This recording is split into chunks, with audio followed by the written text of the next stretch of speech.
When the car pulls over for its pit stop and they change the tires and everything, like less than 3 seconds, whatever it is. The team that does that, they watch the videos of the pit stop so that they can shave off every single second. And when you're working together as a startup, you want to do some of that. You want to make sure that the way your team is working is absolutely optimized for you to drive super, super fast. The pit stop enables fast execution. And you'll see some leaders that say, I don't want to take this 20 minutes to optimize the next quarter. I don't care how people work together. We'll just figure it out. But when you look at the highest performers, they realize that, optimizing how we work together, optimizing how we do that tire change is the difference between winning the race and not.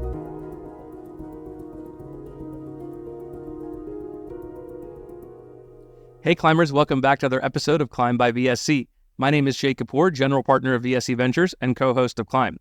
Every week on this show, I speak with founders, investors, and industry experts who are helping to build the next generation of category-defining companies. So on today's episode, I want to talk about the ideas of performance and motivation. Founders have come out of the last 12 to 18 months where fundraising has been tight. Many have had to do reductions in force. Some have had to take salary cuts themselves. And at the same time, whether it's their investors or themselves, they have the pressure to achieve some really aggressive goals, grow 2 to 3x year on year, and do it all with a team that they're struggling to motivate. So today to have that conversation, I have Lindsay McGregor, who is the CEO and co-founder of Factor.ai and the co-author of the best-selling book, Primed to Perform.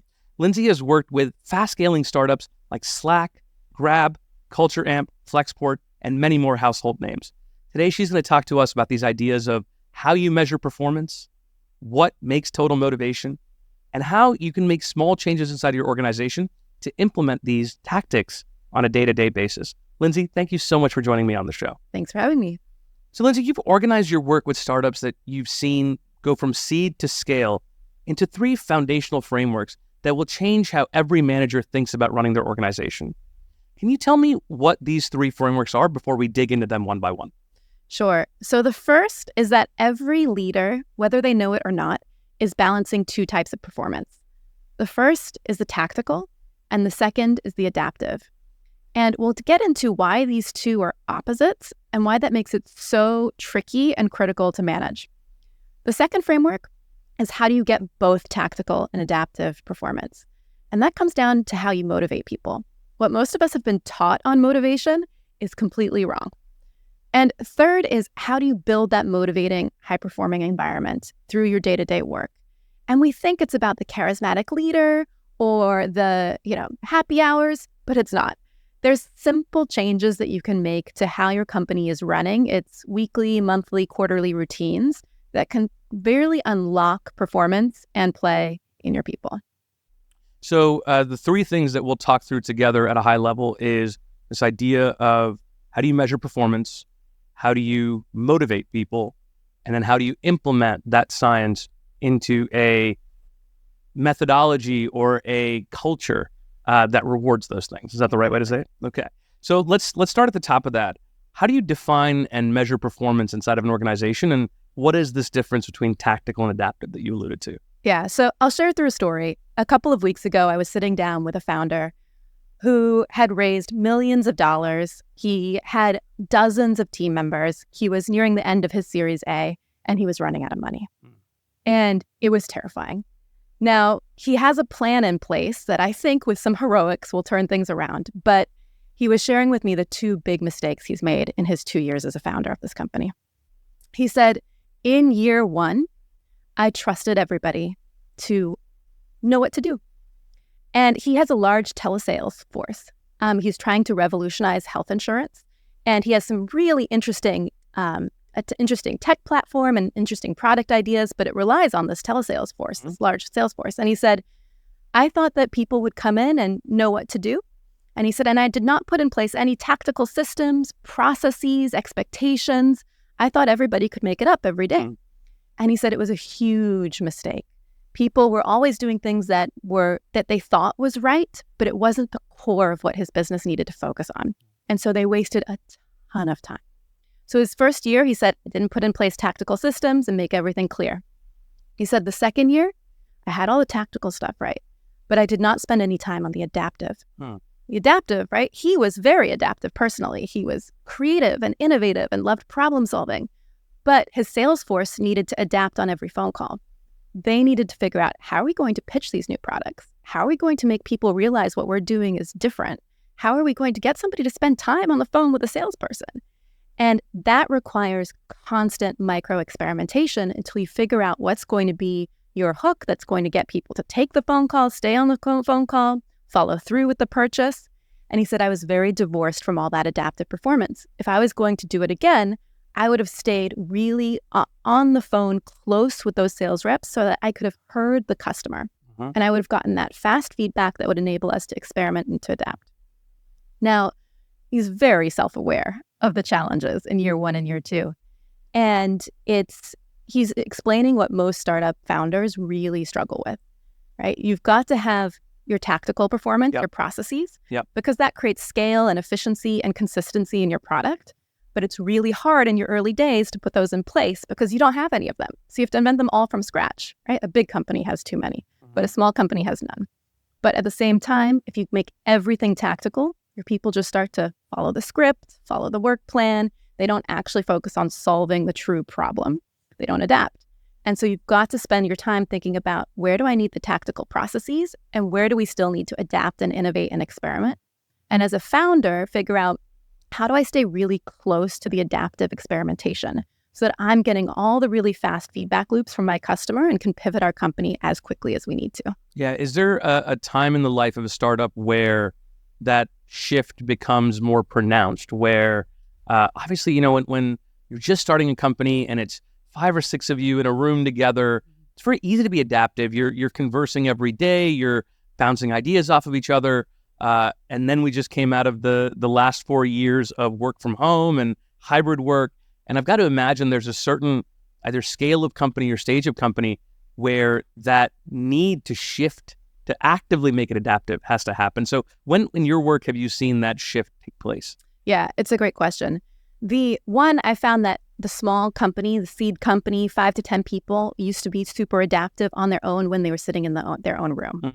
So to your point, now that we're on Zoom, it's far, or many companies are on Zoom, it's far easier to not be adaptive and not to be coordinated and integrated in your strategy. Yeah. And so you have to be a little bit more proactive if you're remote on being really clear with each other. What are you doing tactically and adaptively? Yeah. However, as you start to scale, as you look, every single time you add a layer of management to your company, which happens, if you think an average team is like 8 people, it happens at 9 people, happens at 17 people, so on and so forth. Every time you add a new layer, all of your ways of working break. None of the ways you used to do things work anymore. Right. And so everybody feels like, I'm in meetings all the time. A startup isn't supposed to have meetings. I'm supposed to be getting my work done. Or they say, we're so disconnected. We're reinventing the wheel. We're wasting time. Yeah. And when you hear those kinds of things, it's a really good sign that you don't have your routines and your processes in place to get that tactical adaptive balance right. Yeah, it's always this idea of like controlled chaos. And you find there's a lot of startups that are more chaos than control. Exactly. And I think that's exactly right. I think there's probably that shift of, especially when you're not all able to get in the same room, or maybe you only do it once a quarter, you have to be much more planned about it. And there have to be these frameworks. So talking about this framework of how you get people to want to be adaptive and where that motivation comes from. You summarize your work in this really succinct and easy to remember way. Why you work impacts how you work. So can you help us understand these drivers, these positive and negative drivers of total motivation, and what this idea of total motivation really is? Yeah, so this science of motivation has completely changed the way I manage myself, my team, see the whole world. It's simple, but I was completely missing it. So if you think about the reasons why people do anything, it ranges on a spectrum from when you're doing something because the work itself is motivating you to something completely separate from the work is making you do it. And in that spectrum, there's 6 points along that spectrum that are really important. So the first point in that spectrum, when you're working simply because you love the work itself, is play. Yeah. Now, we've gotten to work quite closely with one of the fastest scaling startups in Southeast Asia, Grab. It's the Uber of their region. And their founder, Anthony Tan, you watch him get into a taxi and talk to the driver, and you can see that it's just absolute play. He's asking hundreds of questions about their lives and what they think about how the city works and how the taxis work and how the system works. Just that process of talking to potential customers and partners lights him up. Yeah. That's play. Now, if you're a founder, often that play comes from working with your customers or from your sales, connecting with your sales partners. If you're an engineer, that play comes from thinking about how to architect your system, right? That's when it feels like you're in flow when time flies. But if we move a little bit right to the spectrum, now it's no longer just the activity that its own reward, but this is when the outcome of the work really matters to you. And that's the second point on the spectrum, which is purpose. So play is when you love it. Purpose is when you see the outcome of it. Mm-hmm. So as a startup founder, there's tons of work that you have no play for, right? You have to figure out how to do your legal stuff, your accounting stuff, your tax stuff. You're not doing that for play. Yep. You're doing that for purpose because you can see the impact that it has. Next is potential. And this is when you're working for some long-term outcome. And often this looks like, the play and purpose that I see immediately is it is really motivating, but the long-term impact of this startup is it's going to change the world, or it's going to have a really big transformative impact on an industry, or it's going to help my career and I'm going to grow and learn new skills. It's very long-term. Yeah. A lot of us think that long-term stuff is what wakes us up in the morning, the big grand mission statement. Mm-hmm. But what actually gets you out of bed at 6 a.m. is what you're going to do today, the play and purpose you feel today. Yeah. And I think that's what a lot of startup founders miss is with their people. They talk a lot about the long-term mission, which is important. It's why people can sign up for the company. We all feel good talking about that at cocktail parties. But what actually keeps us, gets us up early in the morning and keeps us working late is that play and purpose we feel in the day to day. Yeah. Like if I don't wake up and do this today, something I care about isn't going to happen. Yeah. So play, purpose, potential are all connected to the work itself, and they drive the highest levels of adaptive performance. But if we move a little bit right on that spectrum, we get to these motives that are no longer connected to the work. Mm-hmm. And that's where performance crumbles. And unfortunately, many of us have been trained to use these indirect motives that don't work. Yeah. So first one is emotional pressure. So I don't know if you've ever gotten your wife to do things using guilt. It's sad to say that it has happened. Yeah. Yes. Yeah. So emotional pressure is guilt, FOMO, right? The fear of missing out, peer pressure, anxiety. It's when you're now doing something because some external force is applying impact to your values, right? Yeah. So you're like, to my husband, I'm like, if you really loved me, you'd be the one that wakes up with the 4-year-old this morning. Or at work, it's like, oh my goodness, I owe so much to my investors, to my people. Yeah. And that anxiety starts to eat at you. It's out of obligation almost, exactly. Right? Yeah, yeah. Exactly. I grew up a lot this way, right? Like, as long as you tried your best, sweetie, became a ton of emotional pressure. Mm-hmm. What's my best? It's never my best, right? How could it possibly ever live up to my best? Yeah. And so we think it's an effective motivational strategy, but it actually distracts us from the work, from the problem solving, from having a clear head. Next is economic pressure. Right. And this is when you feel like you're forced to do something to get a reward or to avoid a punishment. For bonus season. Exactly. Yeah. Like, the only reason I'm doing this is like put it in my OKRs 9 months ago. Oh, yeah. If I don't do it, I'm not getting my bonus. So it's not the right thing to do anymore, but I have to do it. So I'm just going to check the box. Yep. Yep.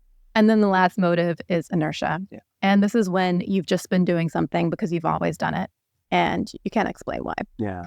And we think as human beings that the emotional pressure and economic pressure and inertia work because if I yell and scream and threaten, people will do the tactical stuff. Uh-huh. You can use any motive to get the tactical stuff.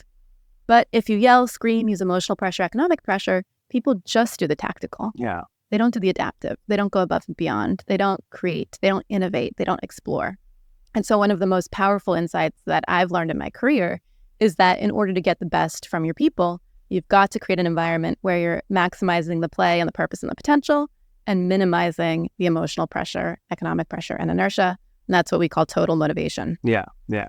So much of my life is becoming clearer to me hearing you out, Liz. I started my career as an investment banker. Yeah. And so I completely resonate with this idea of, right out of college, excited, hungry to take on the world. And really, for the most part, was driven by economic pressure. We got to do this because it impacts how we're scored and ranked in bonus season, or emotional pressure. You're working late and you've got that director who's over your shoulder and they're barking at you. And now, as I'm kind of where I'm at in my career now, it's a lot more of that play, and it's a lot more of that potential and purpose. And I see that with, my friends, folks in my cohort. Inertia it is so common, where it's like, look, man, I'm doing this, and we'll see at some point. Maybe there's some other opportunities out there for me, but I don't even know why I'm doing this. And that I don't even know is almost the saddest one, because it kind of spirals, right? It feels like you're never going to actually break closer to those positive motivators of play, purpose, and potential. What I loved about the way you outlaid it is that each of these is kind of attached to a feeling, right? With play, this idea of losing time, this flow state, it's almost like energizing. It's like what work brings you energy versus what takes away that energy. And then same thing with, I think, purpose and potential. What I think is really interesting is that startups so often talk about making the world a better place, but they don't talk enough about this is a really fun place to work. And so are there ways that, you can actually help design a culture built around play, especially since you've said that play is almost 2 times as powerful as purpose? How do you design a culture built around play? Yeah. A lot of startups get this wrong. They think that play is the kombucha on tap or the ping pong table or the happy hours. And those kind of social interactions are important, but they're not play for the work itself. They're not joy from the actual work product that creates value. Now, the value of those kind of fun things is if you've thrown a pie in the face of your boss, you feel a lot less emotional pressure around your boss, right? Like suddenly your stress, your anxiety, your fear goes away. Yeah. You have trust-based connections, and so you're more likely to disagree, to object, to challenge, to problem solve. So all those social things are important because they break down hierarchy and fear and build community and trust. Yeah. But that's not nearly as powerful as having play for the work. Now, play for the work, for example, my husband had a lot of play at his fraternity. Doesn't mean they were high performing, right? So play for the work that creates performance is when you're enjoying the actual work itself. Yeah. And that's when usually looks like you're enjoying problem solving. Think about it. All of us, any video game we play, any game we play, any hobby, it's almost always you're trying to figure something out. You're doing something a little bit challenging or different or novel or unique, and you're experimenting. Almost all games that you play have a score. They've got data. They've got, so play does not mean we stop caring about our numbers or we don't have really ambitious targets. Play can often mean we have a very data-rich environment with a very aggressive target, but we treat achieving it like an experiment, like a game, like we're constantly trying to figure out the puzzle. What's next? What's next? What's next? What's next? Yeah. And so play at work, what a startup founder really needs to do to unlock that is to clarify for people, okay, here are the problems that I need your help solving in this role. Okay, marketing person, the problems that we're trying to solve are, which is the best target market for us to go after in the first quarter to build our brand and buzz? Yep. And what is the best way to communicate our messaging given our new social media strategy that's going to stick? And so on and so forth. If each person feels like they own 1 to 5 very specific problems, and you create a really fun environment around solving those problems together, where you give people the opportunity to brainstorm and test and learn and experiment and get ideas from their colleagues, that is the heart of play at work. And that completely unlocks performance. Yeah. You know what's so interesting about that too is you can use that in hiring.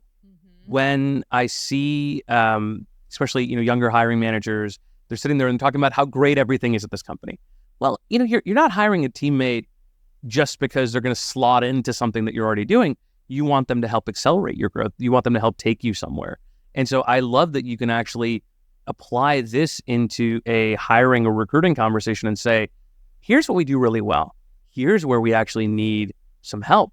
And it seems like, your background is suited for that. Talk to us about how you would help us. Yeah. And I think that's a really great way to lean into that problem solving as play when you're looking for the right fit within your team too. Absolutely. Because when people quit a job, they often say, I'm looking for a new challenge.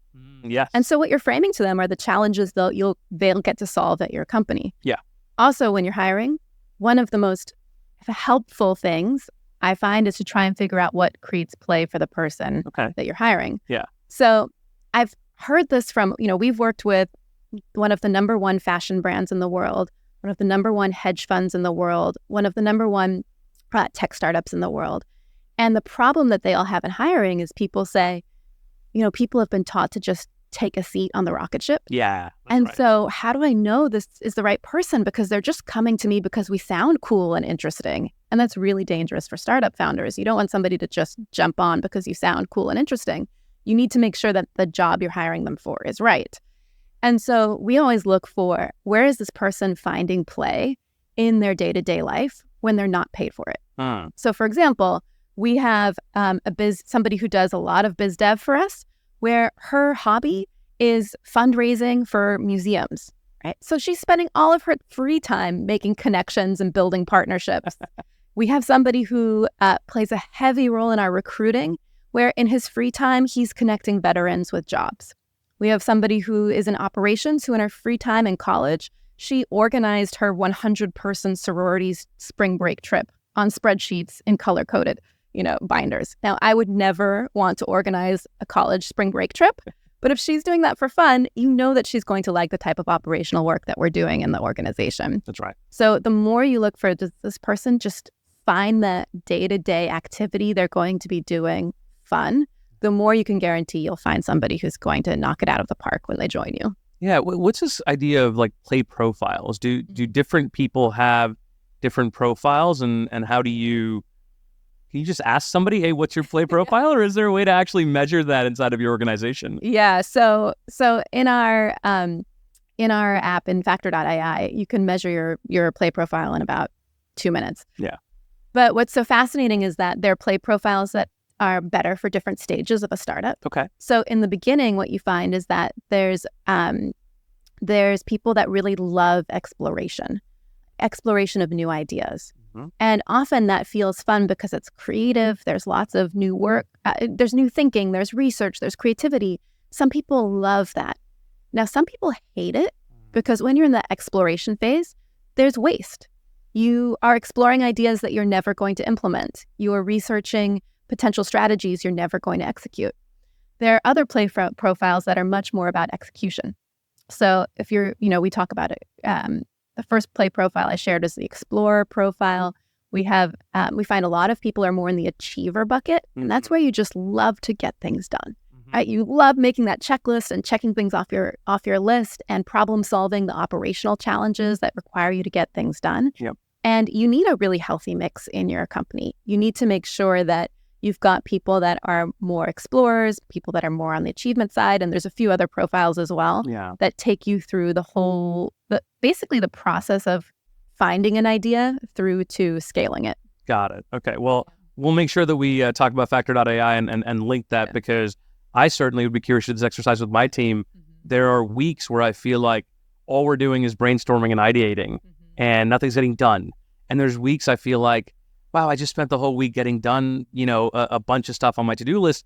And while it feels fulfilling, you're not always totally sure it's moving you towards that bigger goal. So I love this idea of finding a healthy mix within your team and honestly, even within yourself, right? I think there's weeks I feel more like an explorer than an achiever and vice versa.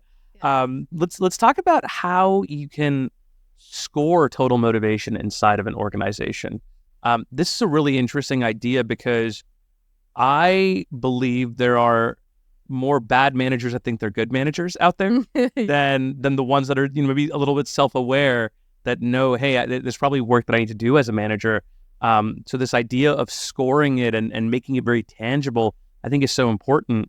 What are the questions that you can ask to score total motivation inside your organization? Yeah, well, everybody thinks they're a good driver, right? Yeah, I grew up in New Jersey. That is not true. Exactly. So everybody thinks they're a good leader. The most helpful thing that we find, and especially as a leader in a startup, you don't have the support of a big HR team or an executive coach necessarily, or a whole leadership department in our company. And so we find that the most helpful thing is once a quarter to have just 90 minutes with your team where you're measuring your motivation and coming up with a plan for how to improve it. And when you're measuring your motivation, what we find is that a lot of companies make this mistake of of looking backwards.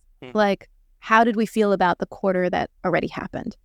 And when you do that, everybody gets defensive and they say, well, if you were in my shoes, you would have done the same thing, and you don't understand the context. And you end up with a lot of sometimes bad blood at the end of that. What we find is really helpful is if you once a quarter sit down and you measure how motivated are you feeling for the quarter that's coming up. And to do that, we ask you questions like, it's actually only 6 questions to measure your motivation. So for play, for example, it's, are you feeling like things are really interesting? Or are you feeling like your work is going to be really boring?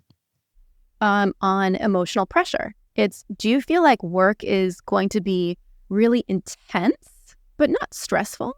Or is it really stressful? Because when you've got motivation right, it feels intense in a good way. Like this is the championship game, not stressful in a bad way. Yeah.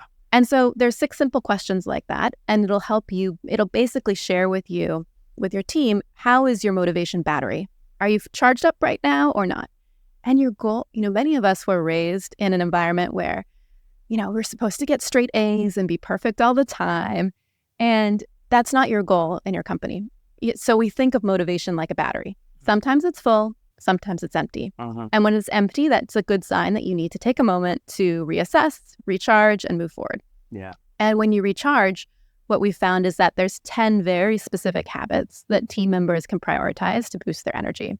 So in that 90-minute meeting, they assess, okay, what's going to boost our energy the most? Is it what's frustrating us the most? Is it that we're feeling disorganized? Is it that we're not experimenting enough? Is it that we're not working together effectively as a team? And with some simple questions, your team can prioritize, okay, the thing that's most frustrating us right now is we don't have a clear strategy and goals for the next quarter. So here's some ideas for how to get aligned on that. Okay, we're going to action them, done. And it's this very healthy, productive moment for teams to say, here's what I think we can do better as a group. And once your people feel like they've been heard, you've got an action plan. And you've got an action plan that everybody's going to implement together, it's a huge relief. Yeah. And that together part is really important because as a leader, you're often trained that anything that is going wrong is your fault.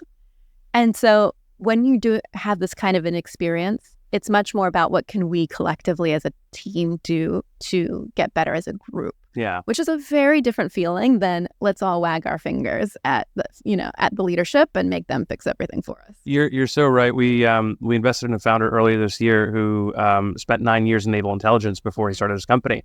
And as we were talking about, just company culture and values as we're going through the diligence process, he shared that one of their values is there's no rank in the cockpit, which is this idea of, hey, once we're actually in here and we're working together and we're problem solving, yes, my title is CEO and yours might be product manager or sales development rep or whatever it is. But as a startup, it's about us working together to move this goal forward. And so everybody can speak up and everybody feels empowered, I think, to share, hey, I'm not feeling motivated about this work. And knowing that it's going to be taken and received in the right way.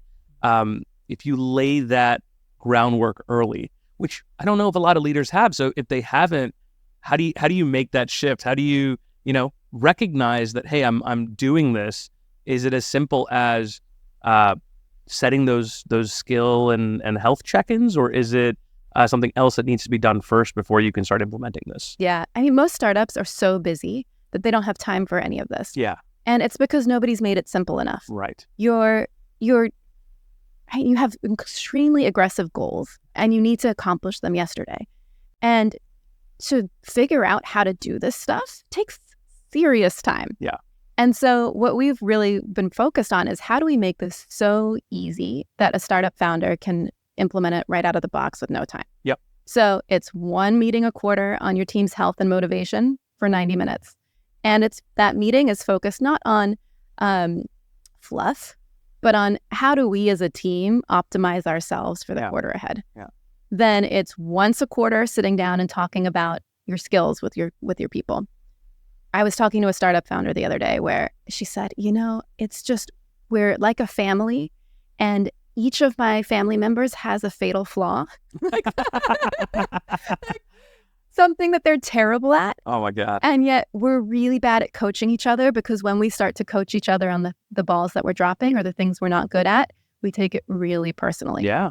And yet we all are doing jobs that are the biggest we've ever done in our lives, because they're scaling fast. So they all have more responsibility than they've ever had before. And so this mindset that we don't have anything to learn as individuals is killing us.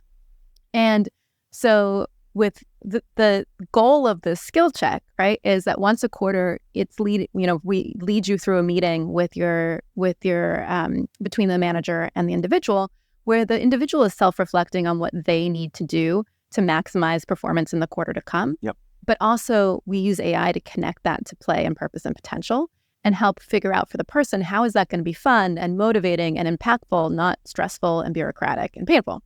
So with health, with skills, and then the third piece with a team is with your goals. So how do you align on your goals as a team, your priorities for the month, for the week, and how do you problem solve and adapt those goals so you're not stuck with some tactical plan that you set in January? And, that third part, one of my favorite lessons came from Stuart Butterfield, the founder of Slack. Yeah. Where we were chatting on stage at one of his customer conferences, and he said, "You know what I think strategy is? Strategy is all of the smart things you're not going to do." It's like, oh, that's such a good definition. Wow. He's like, there's so many things that you should do, you could do, would make sense for your business, but you simply as a startup cannot do all of them.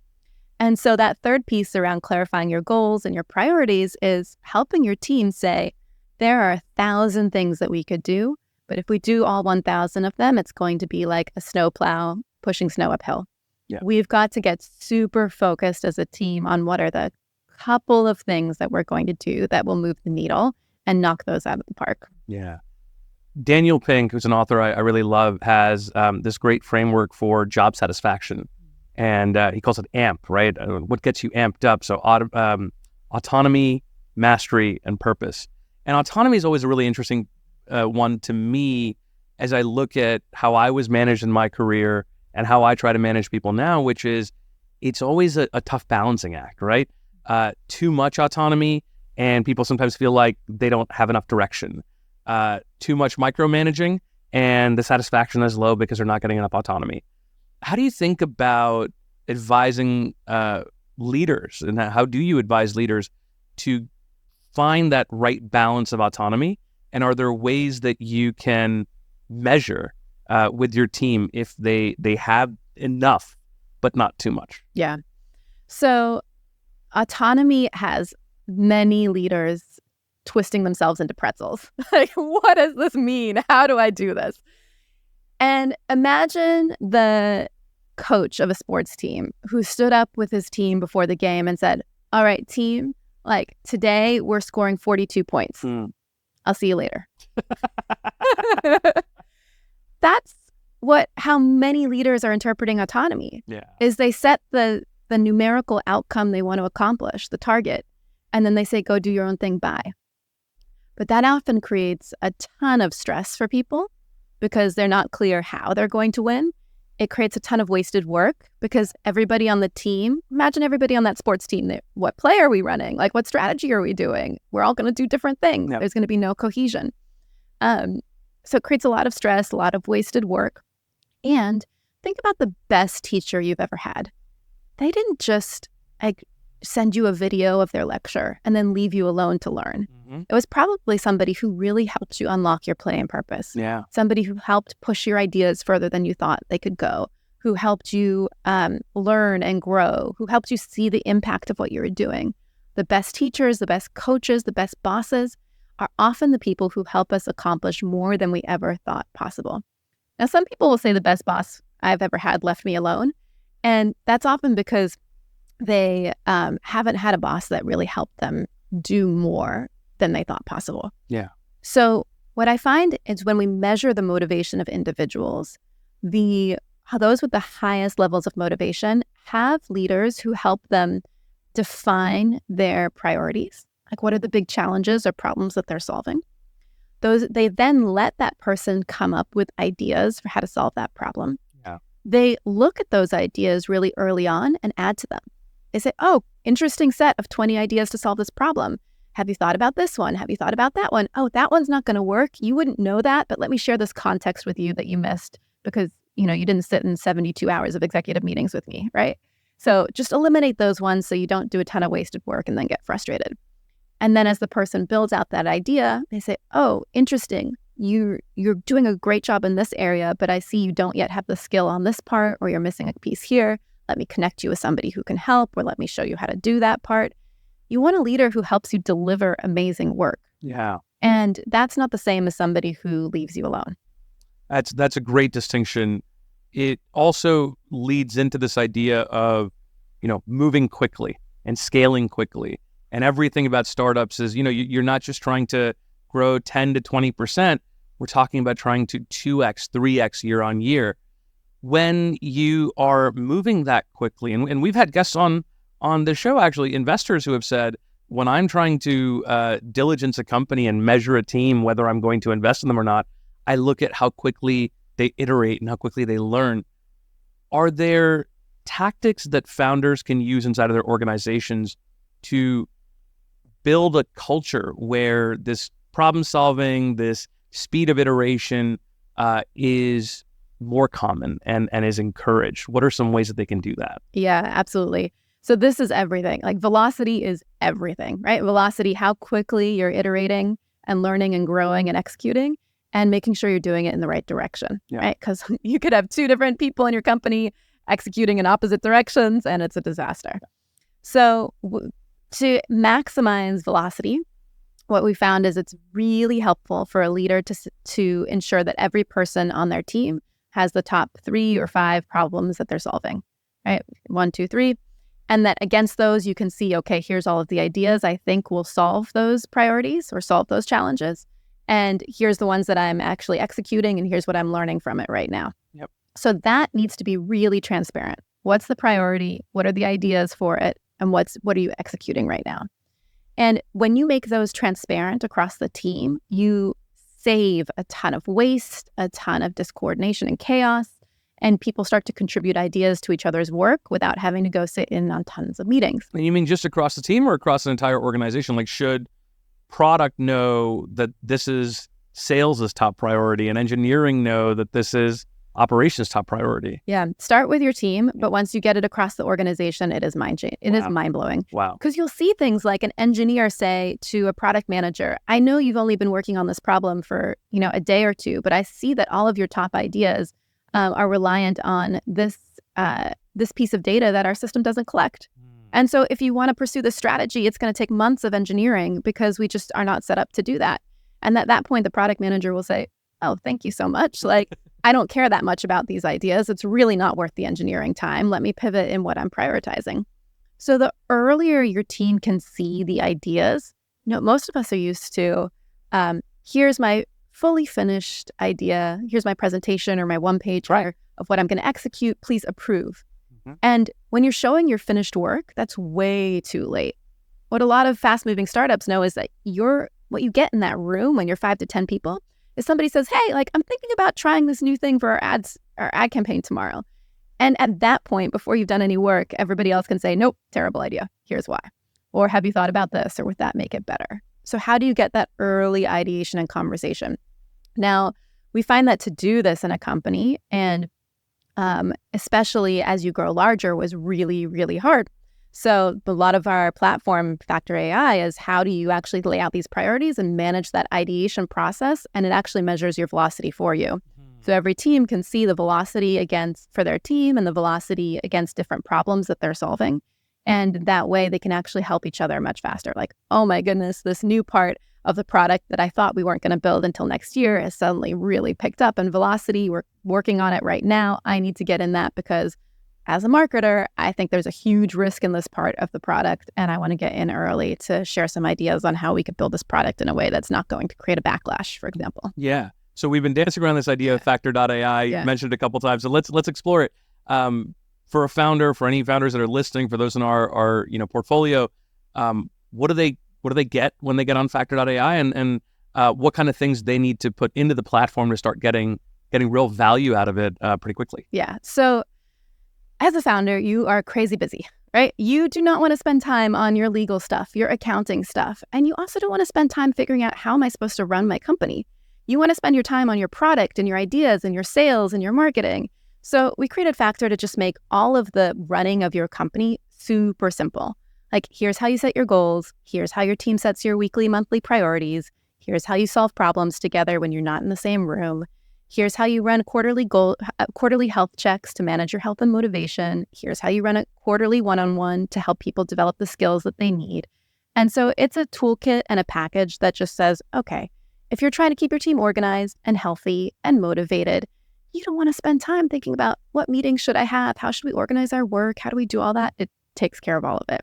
So there's so many smart, talented people out there in the world where the science of motivation and performance is just not is not something that people have spent their lives studying. Yeah. So we want to put it into a tool and a package and programs where we could just hand it to you and say, like, run your meetings like this, run your routines like this, run your goals like this, and it's going to take care of itself. You're not going to get overly tactical. You'll keep your adaptive performance as a company. You're not going to get overly, you're not going to demotivate people by mistake. You're going to keep the play and purpose in how you work. So that's our North Star, right? Is everybody runs a really motivated, really inspiring team. Yeah. Well, what I love about this is, one, it's the ease of use, which I think, the number of founders that have told me, I know I need to make some kind of a large organizational change, but I'm worried about doing it because it's going to rock the boat, right? We're just making our sales targets. If I start to change compensation structure, if I start to change, the ways that I try to motivate this team, or change, maybe we're geographic based, but we need to be, sector based or whatever. And they don't want to make that change because they feel like it's going to really disrupt what is already a pretty fragile balance. I love this idea of saying, okay, well, before you start making those changes, start to actually understand why your team is performing the way they are, and could you actually be getting more out of them? And especially, I'm sure a lot of founders listening, fundraising is really tight right now. It has been for the last year.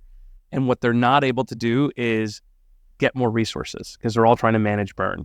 So this idea of, hey, it's not, executive coaching that you have to go and pay for. It's something that's a lot, I think, easier to afford and more nimble to implement, that I think is going to appeal a lot more to our listeners. Yeah. How do you work smarter, not harder? Yeah, totally. So one last startup myth that I would love to debunk is this idea of the force of personality. Yeah. And that, VCs look for it.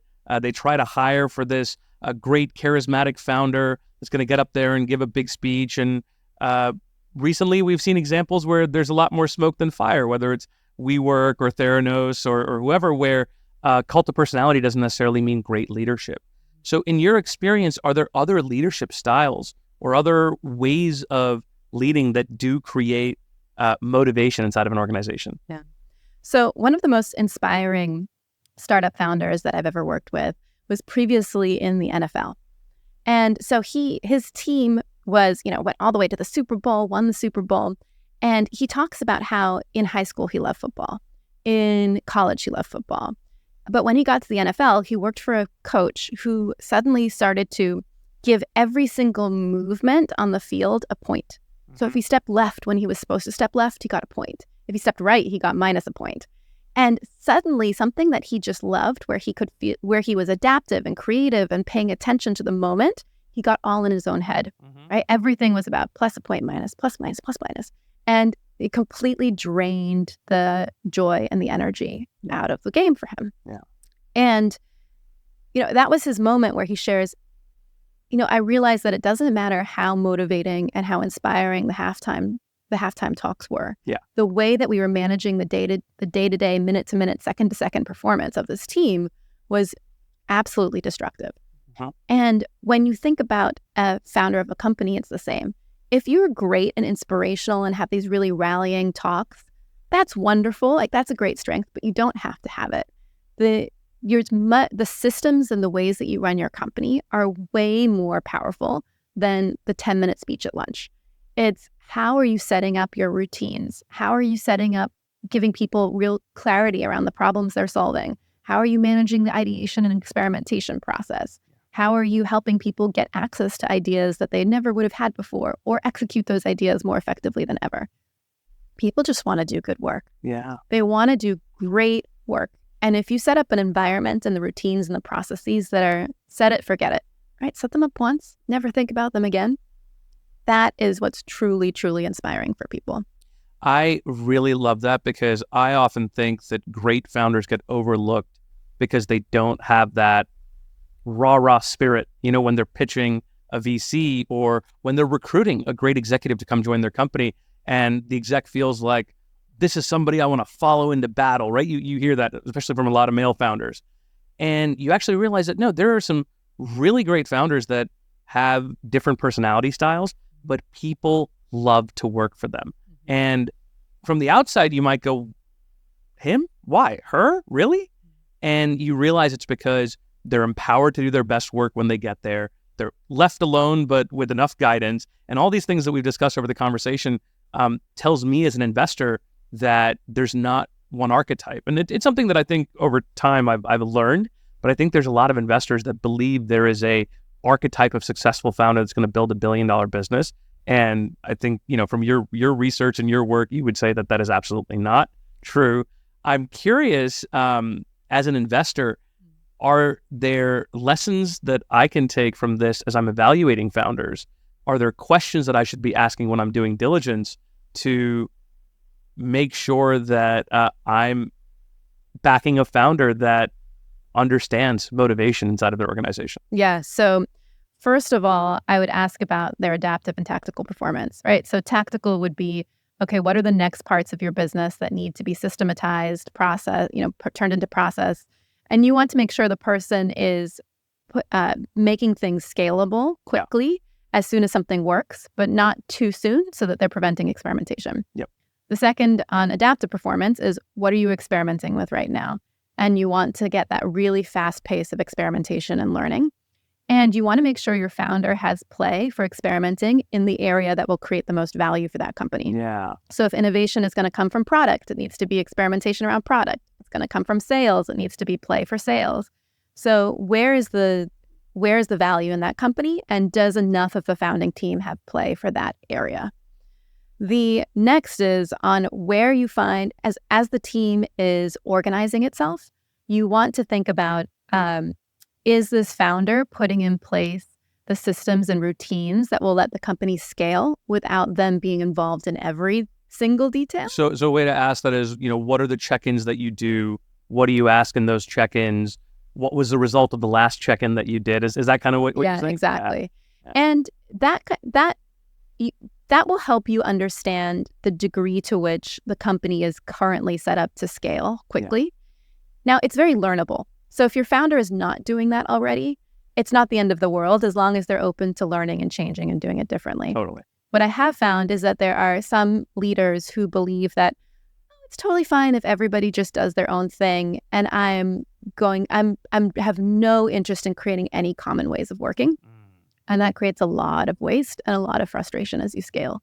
So you need to test for openness to learning and thinking strategically about how you work.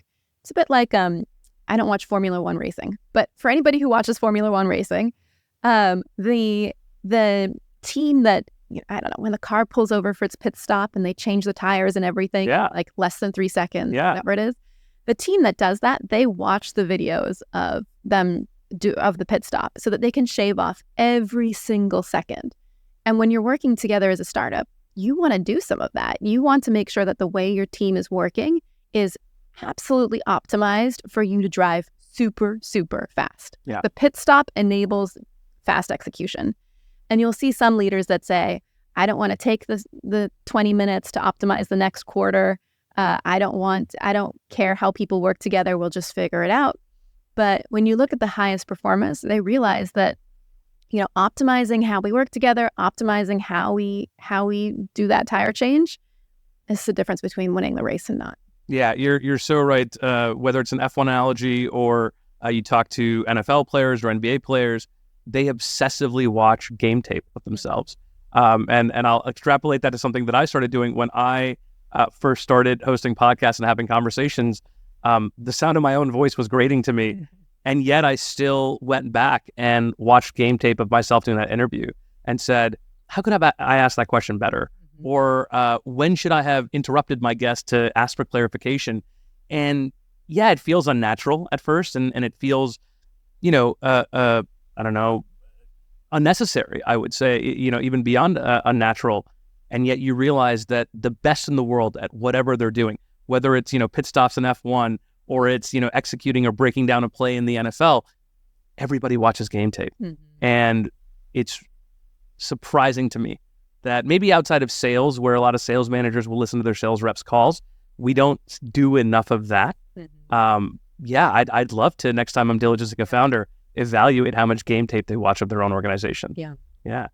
I'd love to close with you on a question around advice that you would have, but maybe in a different way.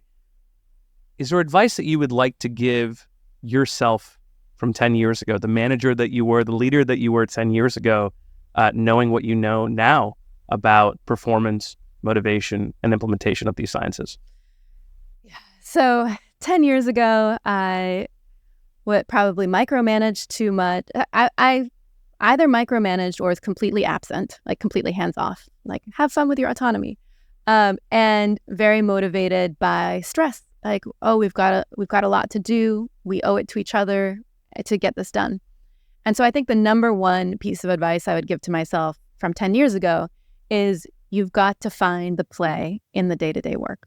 And it's the difference between waking up in the morning and saying, I've got this meeting, I hope it goes well, to, oh, I've got this meeting. Here's what I'm going to experiment with in that meeting. Here's what I'm going to try differently. Here's what I'm going to learn from it. And just completely shifting your mindset from performance anxiety, like I have to do a good job on this, to a learning mindset. What am I going to learn while I do this?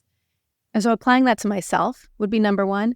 And then the second would be applying that to my team, because you can apply that to your team through very simple weekly prioritization, right? Okay, Mondays, what are the big problems we're solving this week? What ideas do we have to solve those problems? Let's spend a little bit of time brainstorming and talking about those ideas, making them better, making them more likely to succeed. All right, we'll catch up in a day or two if we need to problem solve further. But I ran too much very loosely, and I realized that just some loosely and micromanaging at the same time, like not creating clarity on the priorities and the ideas, just micromanaging the end product. Like, let me fix what you've done. Right. And just some simple prioritization routines, focused, and making them about play and ideas, absolutely transformative. Yeah, it's those small changes that really compound over time, but ultimately about knowing how to make those small changes. So I'm so glad that you have all this research out there, the book, which I've loved diving into, and then now Factor.ai, which is going to help a lot of founders and listeners of this show access a lot of these same learnings inside of their organization. So I love that you've made it so easy for founders to implement this inside of their organizations. Where can they find out more about Factor.ai? Yeah, so check out Factor.ai. And if your listeners email hello@Factor.ai, we're offering to your listeners, if they mention this podcast, 3 months access to the platform, as well as a session with one of our experts on how do you set up your organization's goals and health and skills. And our experts normally work with very large tech companies on the order of thousands of people to help them run all of their systems. But we're offering to your listeners time to set up your goals, your routines custom to you. So just check out, email hello@Factor.ai, mention this podcast, and we're happy to help. Absolutely. Let them know that Climb sent you at hello@Factor.ai. Lindsay, I want to thank you so much for joining me on Climb, for sharing all of your experience and knowledge with us on this topic. And we'd love to have you back as we hear from more founders who implement this in their day-to-day. Thank you, Jay. Well, that's it for this week's episode of Climb by VSC. Thank you so much for watching and listening. My thanks to my guest, Lindsay McGregor, who is the CEO and co-founder of Factor.ai, for joining me on the show today. And did you know that you can watch as well as listen to every episode of Climb? Head on over to YouTube, where we put out episodes every Wednesday in video and audio, as well as clips every single day where you can scroll forever. Keep on scrolling. If you love this episode, we'd love for you to leave a 5-star review. And if you really enjoyed it, would love for you to recommend a guest to us. We'd love to have them on the show. Well, that's all for now. Thank you so much for joining me on Climb by VSC.